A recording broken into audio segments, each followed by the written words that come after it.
Selamat pagi Jakarta. Buruh pekerja yang seluruh Indonesia pada hari ini bergerak bersama-sama untuk menyampaikan protes kepada pemerintah terhadap kebijakan upah yang dimana pemerintah menetapkan upah tidak akan naik, sedangkan kehidupan kita sudah bisa rasakan bersama ketika kenaikan harga BBM yang melambung tinggi sehingga daya beli masyarakat, daya beli pekerja buruh di mana saja otomatis tidak berdaya lagi.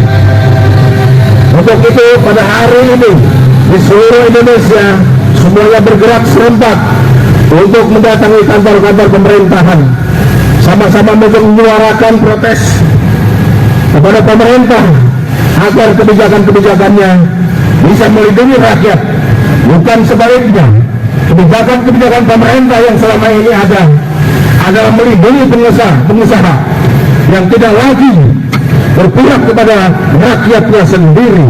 Untuk itu kawan-kawan sekalian, pada hari ini seluruh buruh di Indonesia turun ke jalan dalam rangka memprotes kebijakan pemerintah yang tidak lagi berpihak kepada rakyatnya sendiri.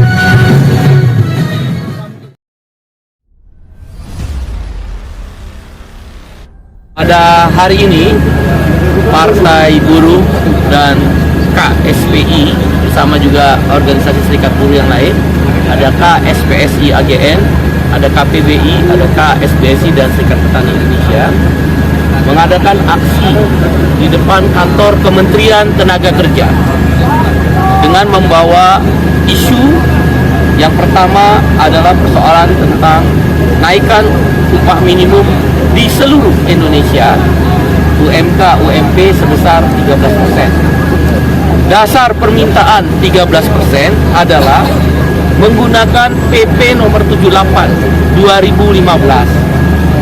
Karena Undang-Undang Omnibus Law yang turunannya PP nomor 36 tahun 2021 oleh Mahkamah Konstitusi dinyatakan inkonstitusional bersyarat. Sampai hari ini syarat itu belum dipenuhi oleh pemerintah dan DPR dan dinyatakan juga cacat formil. Maka PP nomor 36 tahun 2021 tidak bisa dijadikan dasar untuk penetapan upah minimum. Oleh karena itu dalam PP nomor 78 tahun 2015, kenaikan upah minimum adalah inflasi plus pertumbuhan ekonomi. Inflasi plus pertumbuhan ekonomi. Inflasi yang diprediksi oleh pemerintah dari Januari sampai dengan Desember 2022 adalah 6,5%. Ya, 6,5% inflasi. Plus pertumbuhan ekonomi diperkirakan sekitar 5%-an. Walaupun IMF memprediksi 4,7%. Nah, inflasi 6,5% ditambah 5%-an pertumbuhan ekonomi, maka didapat angka 11,5%. 3 tahun berturut-turut buruh tidak naik upah, maka kami meminta alfa untuk mendorong daya beli buruh yang sudah turun 30%. Berapa nilainya? Hitungan Litbang Partai Buruh 1,5%. Jadi inflasi 6,5% ditambah pertumbuhan ekonomi 5%-an, 11,5% ditambah penambah menaikkan daya beli 1,5%, ketemulah angka 13%. 13% adalah tuntutan Partai Buruh bersama organisasi serikat buruh terhadap kenaikan upah minimum. Dengan demikian nanti kenaikan upah berkala juga adalah 13%. Alasan yang kedua,